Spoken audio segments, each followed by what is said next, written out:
Eu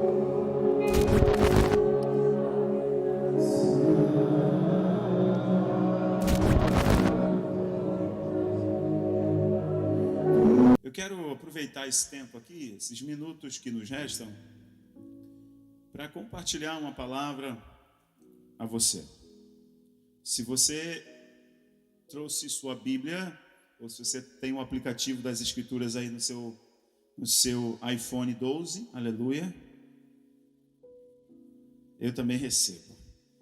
Abra aí no Evangelho de Jesus por Marcos, capítulo 5. Vamos ler do 1 até o 20. Vamos ler 20 versículos hoje. Olha, vamos fazer uma boa leitura. Marcos 5, do 1 até o 20. Essa mensagem é uma mensagem que mexe muito comigo. E nesses dias eu tenho olhado muito para essa mensagem. Eu tenho olhado muito para esse texto, porque eu quero que esse texto e as verdades dessa história aqui sejam cada vez mais e mais latentes em mim, fiquem mais evidentes na minha vida. Por muito tempo eu olhei para essa mensagem, para esse texto, e eu só enxergava ele por uma ótica, só enxergava ele por um viés. Mas depois que o Senhor abriu os meus olhos para entender algumas coisas aqui, eu fiquei muito apaixonado por esse texto e tenho falado dele constantemente. E eu quero aproveitar aqui e falar com vocês também. Bom, se você já encontrou aí na sua Bíblia, eu acho que a gente pode ler agora. Aparece na tela, ó. Pronto. E chegaram ao outro lado do mar, a província dos Gadarenos. E saindo ele do barco, lhe saiu logo ao seu encontro dos sepulcros um homem com um espírito imundo, o qual tinha a sua morada nos sepulcros, e nem ainda com cadeias o podia alguém prender, porque tendo sido muitas vezes preso com grilhões e cadeias, as cadeias foram por ele feitas em pedaços, e os grilhões em migalhas, e ninguém o podia amansar. E andava sempre de dia e de noite, clamando pelos montes e pelos sepulcros e ferindo-se com pedras. E quando viu Jesus ao longe, correu e adorou-o. E clamando com grande voz, disse: Que tenho eu contigo, Jesus, Filho do Deus Altíssimo? Conjuro-te por Deus que não me atormente. Porque ele dizia: Sai deste homem, espírito imundo. Segue. E perguntou-lhe: Qual é o teu nome? Ele respondeu dizendo: Legião é o meu nome, porque somos muitos. Rogava-lhe muito que os não enviasse para fora daquela província. E andava ali, pastando nos montes, uma grande manada de porcos. E todos aqueles demônios lhe rogaram, dizendo: Manda-nos para aqueles porcos, para que entremos neles. E Jesus logo lhe permitiu. E saindo aqueles espíritos imundos, entraram nos porcos, e a manada se precipitou por um despenhadeiro no mar. Eram quase 2.000 porcos, e afogaram-se no mar. E os que apacentavam os porcos fugiram, e o anunciaram na cidade e nos campos, e saíram a ver o que era aquilo que tinha acontecido. E foram ter com Jesus, e viram o endemoniado, o que tivera legião. Preste atenção agora nessas palavras. E foram ter com Jesus e viram o endemoniado, o que tivera legião. Anote aí, ó. Marque, Rachure, assentado, vestido e em perfeito juízo, e temeram. E os que aquilo tinham visto contaram-lhes os que acontecera ao endemoniado e acerca dos porcos. Glórias ao Eterno pela sua poderosa palavra. Obrigado, Senhor. Bom, meus irmãos, nós estamos diante de um texto que ele é possível a gente ter uma visão sobre ele de 3 modos aqui. Uma é uma visão histórica. Obrigado, meninos. Podem sentar, tá? Obrigado. Uma visão histórica de que esse texto ele é um texto que faz uma alusão ao domínio romano em toda aquela região. E aí, porcos está se referindo aos romanos. E legião está se referindo justamente a um grupamento, um destacamento muito grande de soldados romanos que eram chamados de legião. Esse texto fala sobre libertação. E nós poderíamos pregar sobre libertação. E a terceira opção é o que eu quero falar com você hoje, além de muitas outras, mas eu vejo essas três opções. E a terceira opção que eu quero falar com você hoje. Primeiro, a gente tem que entender que Jesus, ele gostava de ir em lugares que o senso comum dizia que não era legal alguém estar. Jesus, ele quebrou muitos protocolos. Não é porque Jesus gostava de causar, não é porque Jesus gostava de estar nos trend tops do Twitter, não é porque Jesus gostava de estar nos tops das hashtags. Jesus, ele mexia com o status quo, ele mexia com a estrutura religiosa, ele mexia com a visão que as pessoas tinham acerca de Deus, acerca da fé, acerca das Escrituras, porque era uma visão muito corrompida pela religiosidade. Entenda, a religião é importante pelo ponto de vista dela te religar a Deus. Então, na sua essência, e Jesus disse que a verdadeira religião é socorrer os órfãos e as viúvas. Então, a religião, ela é importante. A religiosidade, que é o grande problema. É igual o trocadilho de tradição e tradicionalismo. A tradição, ela preserva valores. E o tradicionalismo engessa você e te impede de viver uma vida livre. Então, Jesus, ele quebrava muitos padrões estabelecidos pela religiosidade e o tradicionalismo. Por exemplo, Jesus, ele se assentava na mesa com pecadores. Jesus se assentava na mesa com prostitutas. Jesus sentava na mesa com pinguços, pé de cana. Não sei qual é a gíria que vocês usam aqui para a galera que gosta de tomar um mé. Lá no Rio é pé de cana. Lá no Rio a gente usa muitas expressões. Mas Jesus, ele sentava na mesa com os pinga. E os religiosos, que faziam da religiosidade o seu conjunto de regra, de prática de vida, como se a religiosidade fosse necessário para ser aceita por Deus, ficavam irados com Jesus. Porque um homem santo não deveria sentar com imundos. Entenda, enquanto a verdadeira religião, ela agrega, a religiosidade, ela dissipa, ela espalha, ela segrega. São coisas completamente diferentes. Jesus sentava na mesa com... ele sentava na mesa, que não era costume da época as mulheres sentarem na mesa, mas as mulheres participavam da refeição. Coisa que na época não era possível. E Jesus agregava as mulheres. Jesus, em João capítulo 4, tem um registro muito bonito, Jesus conversando com a mulher samaritana. Jesus entra em Samaria, um território que judeus não eram bem-vindos, assim como em Decápolis, que eram cidades gentílicas, essa aí que nós lemos agora, eu já vou explicar isso. Jesus entra em Samaria, e a Bíblia diz em João capítulo 4, versículo 1, e era necessário passar por Samaria. Por que era necessário? Porque ele queria fazer algo importante ali com uma mulher. E Jesus entra em Samaria e está uma mulher ao meio-dia, pegando uma água do poço para beber. Jesus está cansado do caminho, né, da sua jornada. E ele pede água à mulher. Vocês lembram dessa história? Lembram? E até que chega a determinado momento que Jesus olha para ela e fala assim, me dá um pouco dessa água aí, mulher. Ela falou, como pode tu, sendo judeu, falar comigo que sou samaritana? E ele fala assim, mulher, se tu soubesse quem fala com você agora... Você quer me pedir água, eu te daria uma água que do seu interior fluiriam rios de água viva. E o interessante aí é que é um trocadilho, né? São palavras enigmáticas que Jesus está usando, porque é meio-dia, e meio-dia a água daquele poço era chamada de água morta, porque era água morna, quem bebesse ia passar mal, e aquela mulher estava morrendo todos os dias por causa do pecado. Por causa do pecado, ela se escondia. Então, por isso que ela estava ali ao meio-dia. Porque ninguém é maluco de ir ao poço pegar água ao meio-dia. Porque é uma terra desértica. Aquela região é calor o tempo inteiro. Meio-dia o sol está arrebentando aquela água. A água se pegava ali 6 da manhã até as 9, que o orvalho, a água do lençol freático encheu o poço. A água está fresquinha. É chamada de água viva.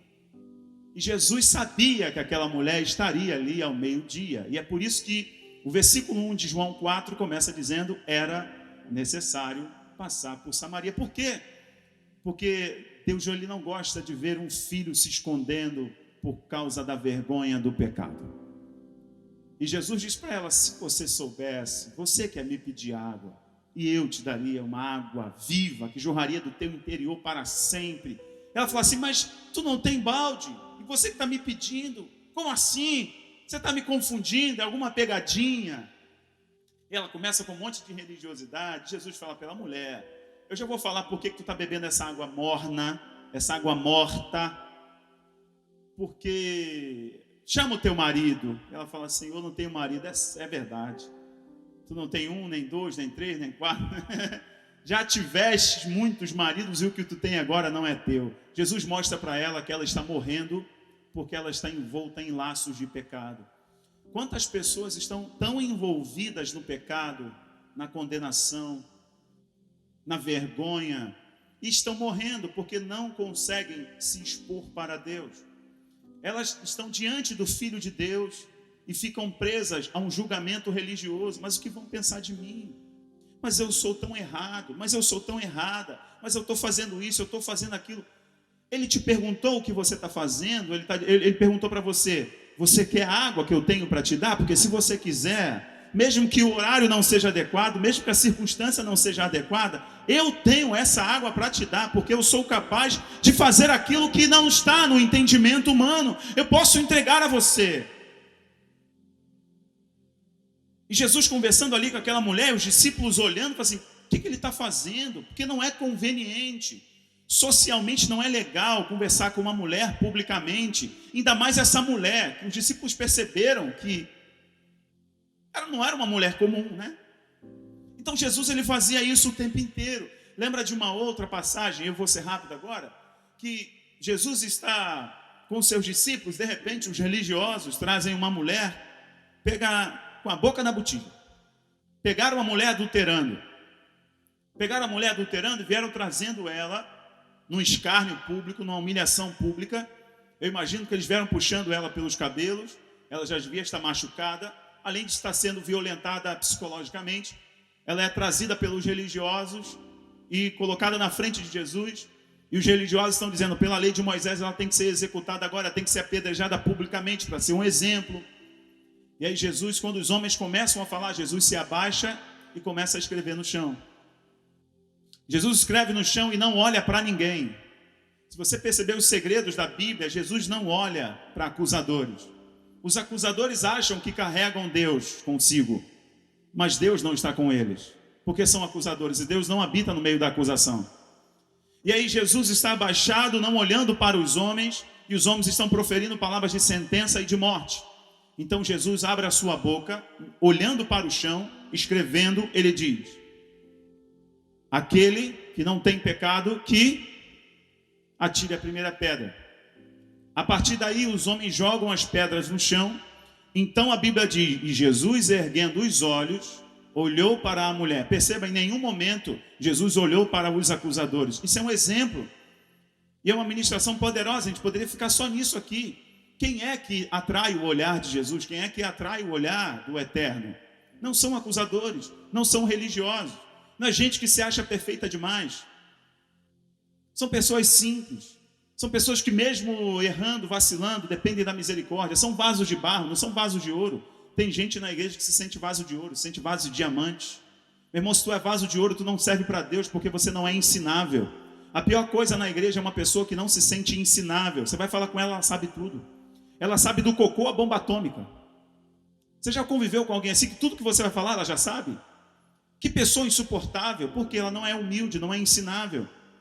Esse coração que não é ensinável, ele não serve para Deus, porque você é altivo demais. E quem teve um coração altivo assim foi Satanás e caiu do céu. E Jesus não olha para os religiosos porque eles têm um coração altivo, soberbo, se sentem na condição de juízes. E Jesus olha para a mulher e diz: onde estão os teus acusadores, mulher? Entenda o que Jesus faz. Ele não olha para aqueles que se sentem no direito de atrair o olhar de Deus. Ele olha para o desprezado, ele olha para o solitário, ele olha para o excluído, ele olha para aqueles que não têm valor, porque a Bíblia diz que ele escolheu e salvou o que não era para ser escolhido, não era para ser salvo, justamente para confundir aqueles que se acham que são alguma coisa. Ele escolheu os que não são, para confundir esses que acham que são. Então Jesus fez isso o tempo inteiro, dando um nó na cabeça religiosa daqueles homens. Meu irmão, a melhor coisa para você é você guardar uma máxima que eu carrego comigo há 23 anos, quando eu me converti. Me converti com 15 anos de idade. Só você fazer a conta para saber a minha idade. Me converti com 15 anos. Depois de 3 anos que eu me converti, eu comecei a ministrar louvores e pregar a palavra. Eu guardei uma máxima comigo: amar a todos e não julgar a ninguém.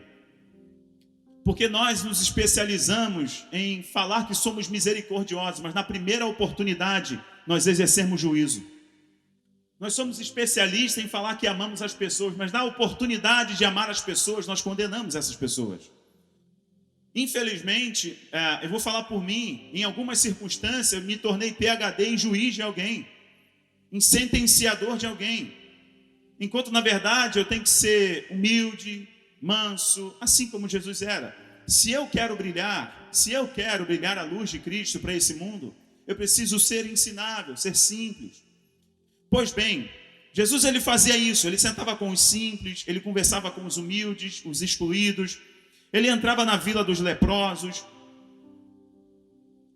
ele dava importância para os excluídos, ele escolheu pescadores para serem os revolucionários da humanidade. Olha só que loucura, eu fico pensando assim, eu já fui jogador de futebol, sabe? Já fui goleiro, joguei no Fluminense, Portuguesa, disputei campeonato carioca, brasileiro, enfim, já rodei um pouquinho. E eu lembro que no meu time, até lá no Rio, eu não sei como é que é o time que se forma, assim, da molecada para jogar uma bola. Lá no Rio a gente fala pelada, eu não sei como é que é aqui. Aqui também é pelada? Bom, quando você vai jogar uma pelada, você nunca pega o pereba, você nunca pega o ranca-toco. Você quer pegar os melhores. Por quê? Você está montando o seu time, irmãos, você não quer perder. Agora imagina Deus falando assim: filho, eu vou te enviar para a terra. Você vai nascer de uma mulher. Já está tudo pronto. Desde a eternidade eu já pensei em tudo. E aí Jesus ouvindo, fala assim: tá bom, pai, mas você vai descer. Lá vai ter um império dominando aquela terra. Chama Império Romano. Eles são muito cruéis. Eles crucificam de cabeça para baixo, são cruéis. Você vai sofrer com eles, vão te perseguir, vão te escarnecer, vão cuspir em você, você vai ser humilhado, vai ser crucificado entre ladrões. Sim, tá bom, mas você não vai estar sozinho não. Eu vou dar um time para você, vou montar uma equipe para você. Eu imaginaria assim: uau, o pai vai mandar só os faixa preta, mano, só Vitor Belfort, Anderson Silva, só os caras faixa preta mesmo para estar junto comigo lá, enfim, né, desfazer as obras das trevas, uns ninjas espirituais. Não. Você vai escolher pescador, cobrador de impostos, só gente que não prestou para a religião, só gente que não deu certo para a sociedade. Você vai escolher esses aí.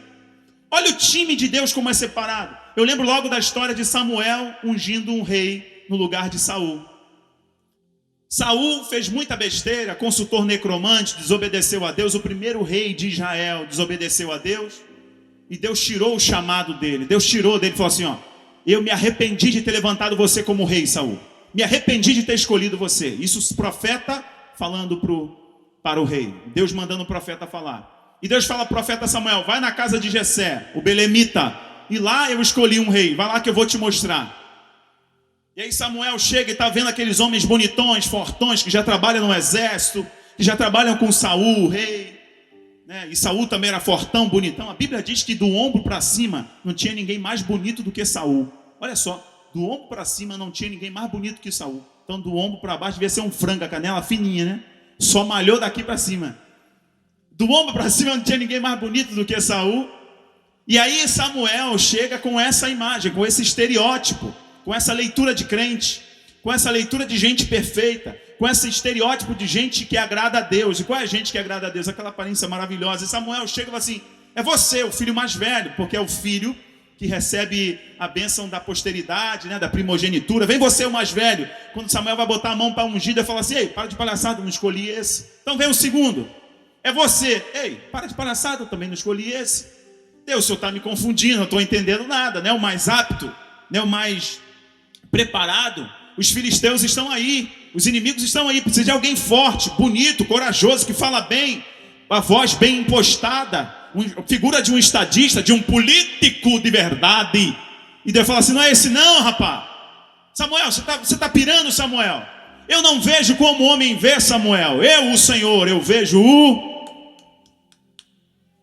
Aqui por fora tá bonitão, Samuel, mas por dentro tá podre, Samuel. Samuel, só vocês se impressionam com a casca. Eu me impressiono com a essência, Samuel. A gente se impressiona com a casca, irmão. A gente se impressiona, né?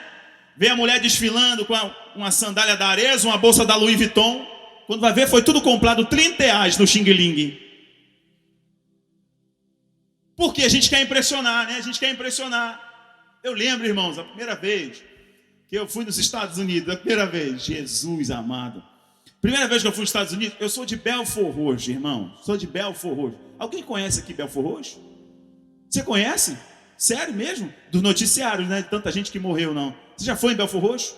E tu tá vivo, tu tem um testemunho para contar, mano. Eu sou nascido e criado em Belfort Roxo. Pra você ter noção, Belfort Roxo já foi o lugar mais violento do mundo em 1990. Na década de 90 estava acontecendo a Guerra do Golfo. Matava mais gente em Belfort Roxo do que na guerra. Eu sou de lá, nascido e criado lá. Aí eu fui a primeira vez nos Estados Unidos, fui cantar lá com toque no altar, etc, né? Aí nós chegamos para os irmãos brasileiros lá de Miami, né? Fomos ali para a Flórida. Aí a última cidade que nós passamos foi Miami. Aí chegamos lá em Miami. Miami, a fama é que você compra tudo barato, né? É o lugar das bugigangas dos brasileiros. Os brasileiros vão para lá e fazem a festa, quando o dólar ajuda. E aí nós fomos para lá, né? Ficamos muitos dias cantando e os irmãos abençoaram a gente. Vão assim: agora a gente vai comprar um tênis, um perfume, alguma coisa. Vamos voltar para o Brasil cheio de parafernália. Ok, beleza. Só que brasileiro, ele não perde esse negócio do jeitinho, entendeu? De arrumar um esquema. Aí nós chegamos por brasileiro lá e falamos assim: irmão, onde é o esquema? Miserável. Onde é o esquema, varão? O esquema do baratinho, aquele lá barato. Aí o irmão falou assim: eu conheço, compro lá direto. Eu falei: tu é de Deus, vamos embora. Aí o irmão levou a gente lá nos becos, cheio de shopping, irmão. Shopping lindo, lá tem o Soulgrass, que é um shopping, um mall gigante. Você compra tudo barato. E a gente querendo ir na quebrada, irmão, no esquema. Aí nós entramos lá, o irmão levou a gente à loja de perfume. Aí todo mundo, estava com a banda inteira lá, né? Aí o pessoal, os meninos da banda falaram: caramba, muito barato o perfume. Uau, estava na época do lançamento do One Million, sabe? Aquele perfume One Million, que se a gente for comprar na loja aqui, a gente parcela até a volta de Jesus, tão caro que é. Meu irmão, aquele One Million, assim, não sei nem quantos ml é aquele negócio, 200 ml, sabe o que é aquele gigante, $20. Eu falei: meu Deus, vou levar 2. Me dá 2, o outro me dá 3, me dá... Aí todo mundo começou a encher a bolsinha. Rapaz, hoje a gente vai ministrar na igreja, vamos ministrar cheiroso, hein? Vamos ministrar cheiroso. Aí todo mundo pegou aquele negócio lá, e quando a gente foi fazer a prova, ele pegava, espirrava num papelzinho, a gente cheirava: pode espirrar aqui na pele? Ele pegava lá, espirrava na pele. Ok. Poxa, é bom, né? Aí fomos até a noite, vamos tomar banho para descer, se arrumar rapidinho, descer e ministrar na última igreja, que nós já ia embora no outro dia. Aí subimos. Eu sou o primeiro a descer, né? Sou o primeiro a descer. Mas, irmão, eu peguei o One Million, fiz assim, ó. Tô cheiroso hoje. Não tem noção, é de Belfort Roxo, meu irmão. Quando tinha um Avon, eu tava um xaramanaia, uma alegria. E ali eu tomei um banho de One Million, mas tô cheiroso. Eu tô no elevador, cheguei no elevador, tô lá embaixo, tô esperando o pessoal. Aí fomos pro culto. No carro tava aquele cheiro, mistura de perfume, aquela misturada toda. Falei: meu Deus, que quanto cheiro de perfume. O irmão falou: ô, vocês estão cheirosos, hein? Tô cheirosa. Varão, todo mundo foi lá no shopping, lá, mó quebrado. Vamos no shopping comprar perfume. Ok. Irmãos, antes do culto começar, eu tô vendo um assim, ó.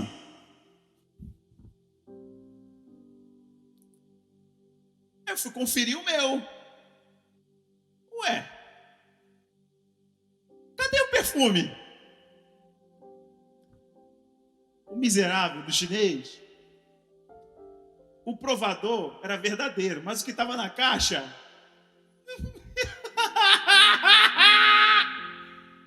É igual o tênis que tu compra lá por R$30, dá uma dor no joelho, que é só misericórdia. Sabe aquele tênis da Nike, que não é Nike, é Nike. Aquela camisa da Fuma que tu lava, tu compra XG, quando tu lava vira PP. Por que a gente faz essas coisas? Porque a gente quer impressionar. Porque nós somos movidos pela estética, pela aparência. Todo mundo é lindo no Instagram. Com aquele filtro que a cara fica toda... Olha o RG. Misericórdia. Porque nós somos movidos pela estética. Deus não. Deus está pouco se importando com essa casca. Ele fala, um coração quebrantado, contrito, Deus não rejeita. Por quê? O reino do céu se move pela essência e não pela aparência. Indo aqui para Marcos, tudo que os discípulos esperavam é que Jesus fosse uma grande celebridade religiosa em Jerusalém. Que Jesus fosse uma grande autoridade espiritual, profética, naquela região ali. Jesus decide ir para lugares que ninguém teve coragem de ir. Jesus decide amar quem ninguém nunca teve coragem de amar. Jesus decide conversar com quem vivia no silêncio por causa do pecado. E agora Jesus está decidindo conversar com um homem que anda gritando. Perceba, esse texto fala várias vezes. E esse homem clamava onde? Nos sepulcros. Onde? Nos montes. Onde? Nos vales. Onde? De noite. Onde? De dia. Esse texto fala claramente 4 ou 5 vezes. E esse homem clamava. Clamava o quê? O espírito imundo que estava nele, essa legião que estava nele, fazia esse homem agonizar. E tudo que as pessoas viam nesse homem era uma figura execrável, desprezível, medonha, ou até ele virou uma figura folclórica para aquela cidade, porque a Bíblia diz que ele vivia acorrentado, ele já era um espetáculo público de vergonha. Os homens acorrentavam e ele quebrava as correntes. As pessoas tiveram medo, não é quando o homem quebrava as correntes, mas foi quando Jesus libertou ele. Você entende o que a Bíblia está dizendo? Ué, as pessoas não tinham medo quando ele arrebentava as correntes, mas tiveram medo quando viram ele liberto, porque aquele homem já era uma figura pública execrável, era uma figura folclórica daquela cidade. Vai onde? Vai para Gerasa, Gadara, lá do Gerazeno, a cidade lá do endemoniado. Daquele homem que vive nos túmulos, pelado, comendo as pedras, comendo... Mas não vou nem falar mais os termos aqui. E esse homem está clamando e gritando. Até que chega um momento que sai um último grito da boca desse homem. E é o grito que os demônios que estão dentro dele, diz a Bíblia, os demônios clamavam: Filho de Deus, o que queres comigo? Olha que coisa interessante, irmãos. Esse homem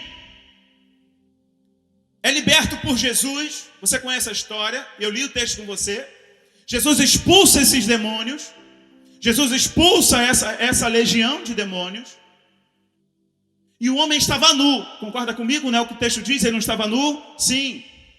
Esse homem devia estar cheio de feridas. Jesus expulsa os demônios.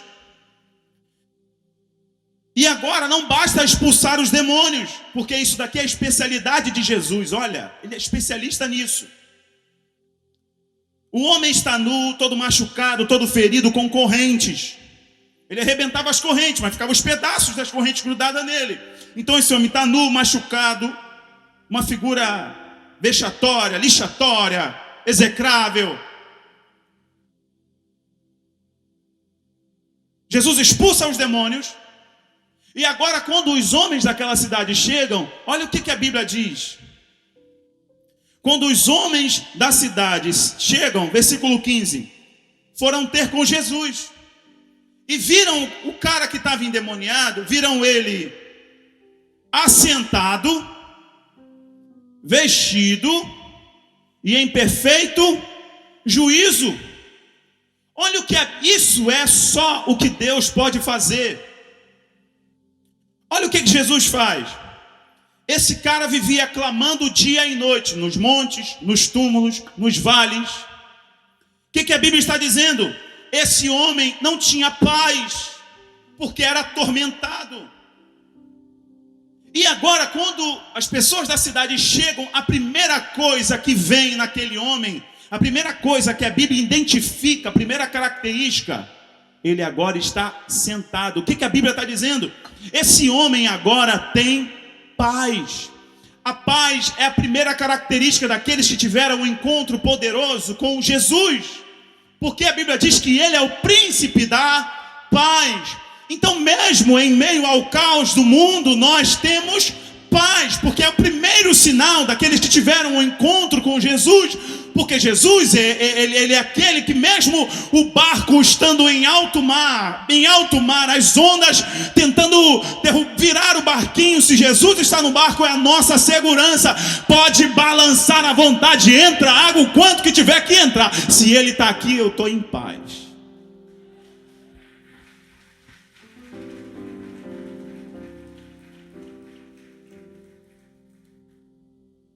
A primeira característica que vem nesse homem é que ele está sentado.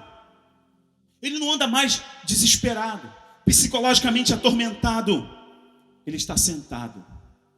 Em vários momentos na Bíblia você vai ver assim, e Jesus curou uma pessoa, um cego, um paralítico, e disse, vá em. O que Jesus está fazendo? Ele está devolvendo a normalidade da vida. Vá para a sua casa. Vai em paz, vai e não peques mais. Vai, volte para a tua casa. O que ele está fazendo? Você tem um encontro com Cristo, automaticamente. Aquilo que você deixou para trás, ele está falando, pode voltar lá que eu vou te restituir, pode voltar. Agora você tem paz. É o primeiro sinal de quem conhece a Cristo, de quem tem uma aliança com Deus.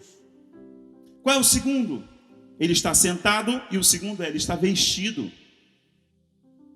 Olha que coisa tremenda. Você nunca pensou que esse texto diz que ele está vestido? E aqui está a luz do Evangelho, aqui está o link com o tema do congresso. Esse homem está vestido. Como que ele está vestido, cara? Como? Se só estavam os discípulos ali, só estava Jesus ali, como que ele está vestido? Porque quem carrega a mensagem de paz, traz uma sandália junto, traz um pedaço de pão junto, traz um sapato junto, traz um vestido junto, traz uma calça junto. A mensagem que nós pregamos não pode ser só cuspideira, tem que ser mão estendida. A mensagem que nós pregamos não deve ser uma aparência estética de que agora eu sou crente, boto uma Bíblia Arts debaixo do sovaco e digo, sou crente, só canto louvor e não escuto mais pagode, não escuto mais forró. Isso significa que tu é crente? Não. Significa que tu é crente é porque você tem paz. É outra coisa, você foi vestido, a tua vergonha foi tapada, você tem sandália nos pés porque você não é mais escravo do pecado, do medo, do terror psicológico. Agora você encontrou uma âncora, você encontrou a rocha, você está firme. E outra coisa, você tem a capacidade de dizer para o mundo, vocês estão perdidos? Olhem para mim, porque se você olhar para mim, vocês vão ver alguém que foi transformado pelo poder do Evangelho, e eu posso estender a mão para você também. Não existe evangelho verdadeiro se a gente não desenvolver a capacidade de estender a mão. Nós não mostramos para o mundo o que é o evangelho só cuspindo, pregando e falando. Nós mostramos para o mundo que é um evangelho verdadeiro quando nós estendemos a mão, tiramos da bolsa uma segunda sandália, um segundo sapato, uma cesta básica, um remédio para alguém que está agora enfermo, não tem como comprar um remédio. Quando a gente faz uma visita, quando a gente vai num presídio, quando a gente realmente decide socorrer aquele que precisa de auxílio.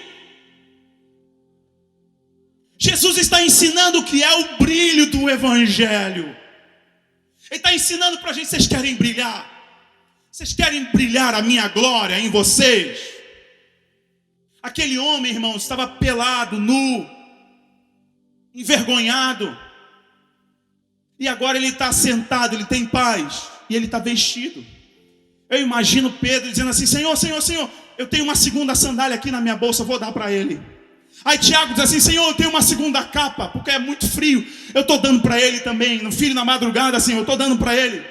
Aí Mateus falou assim: Senhor, eu tenho uma túnica aqui, uma segunda túnica, porque eu tenho muitas túnicas, porque eu era rico, cobrador de impostos, eu tenho muitas túnicas, eu vou dar uma para ele, assim, toma aqui. Entende? A mensagem ele nos dá, mas o pão a gente é obrigado a carregar.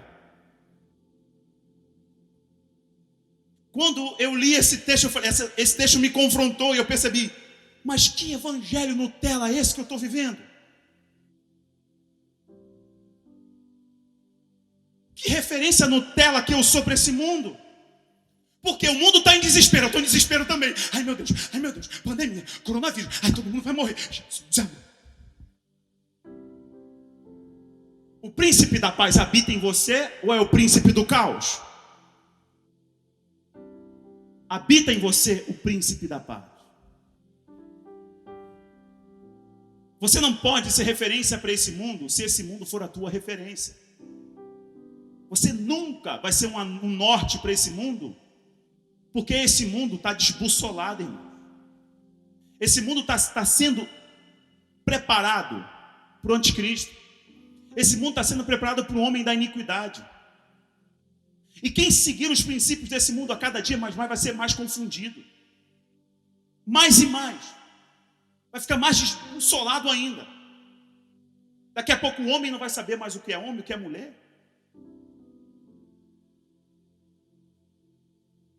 O senso de verdade e de erro já é misturado. O mal não é tão mal. O que é bom não é tão bom. As trevas não é tão trevas e a luz não é tão luz. Hoje é assim. Hoje já é assim. Não é bem assim. O mal não é tão mal assim. Sabia que o satanismo é a religião que mais cresce no mundo? Sabe o que o satanismo prega? A dualidade. Sabe o que é dualidade? O homem não precisa ser tão homem. A mulher não precisa ser tão mulher. Ela pode ser os dois. Agora você entendeu essa agenda mundial, entendeu, né? Entendeu, né? Isso vem de Lúcifer. Por quê? Ele quer ensinar as pessoas de que você consegue conviver bem com as suas trevas interiores e com as suas luzes. E aí a pessoa fica numa coisa mística. Aí faz a tatuagem do yin yang. O símbolo preto no branco e branco no preto. Por quê? Não é tão mal assim, não é tão bom assim. A gente tem que conviver com as dualidades. Isso é satanismo. O satanismo acessou a casa das pessoas através do luciferanismo, que é o movimento hollywoodiano dos filmes, os gestos, os símbolos. Está presente nas músicas, nos desenhos infantis. Os desenhos infantis são o que mais tem simbologia satânica. Por quê? Porque esse mundo está sendo preparado para a raça satânica. Esse mundo está sendo preparado para o homem da iniquidade que vai operar pelo poder de Satanás. E quem está preparando esse mundo? Quem está preparando esse mundo? A indústria da música, a indústria hollywoodiana. Mas como a gente confronta esse mundo se a gente quer estar lá dentro? Guarde isso no seu coração. A igreja não foi chamada para se encaixar. A igreja foi chamada para romper. Você foi chamado para se destacar. Amando a todos, não julgando a ninguém, mas você foi chamado para se destacar. Aí Jesus está agora com esse homem vestindo ele. Porque a mensagem que eu carrego, ela se torna mais poderosa quando eu colocar em prática. Eu lembro de uma história, eu vou encerrar, mas em 2 minutos. Eu lembro de uma história, o Rafa gosta dessa história. Lá no Rio, tinha um general do exército, baixinho, pequenininho, mas muito autoritário. Pela posição que ele tinha, pelas estrelas que ele carregava nos ombros, por todas as insígnias, ele se achava muito poderoso. Pois ele gostava de ir às 6 horas da manhã fazer uma fiscalização dos quartéis. E ele era um homem ignorante. Se ele visse um um pelinho na barba que não ficou bem feita, ele humilhava a pessoa publicamente. Se ele visse um uniforme que não tivesse com um vinco bem feito, ele humilhava todo mundo. Podia ser sargento, seja quem for, independente da patente, ele humilhava. Por causa da posição dele de general, ele se achava no direito de humilhar os seus subalternos. Hoje, determinado dia, ele foi fazer uma vistoria em um quartel.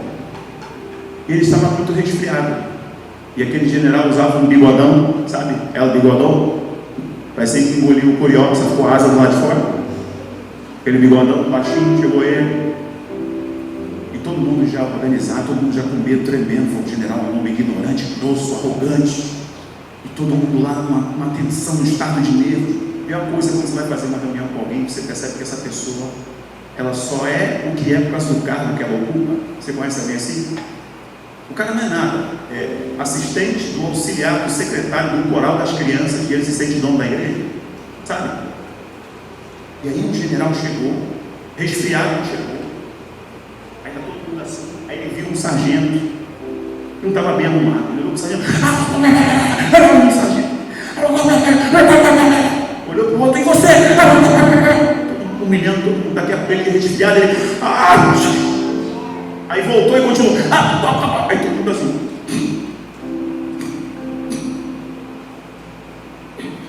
Mas quando você quer rir, não pode. E ele está. Aí todo mundo.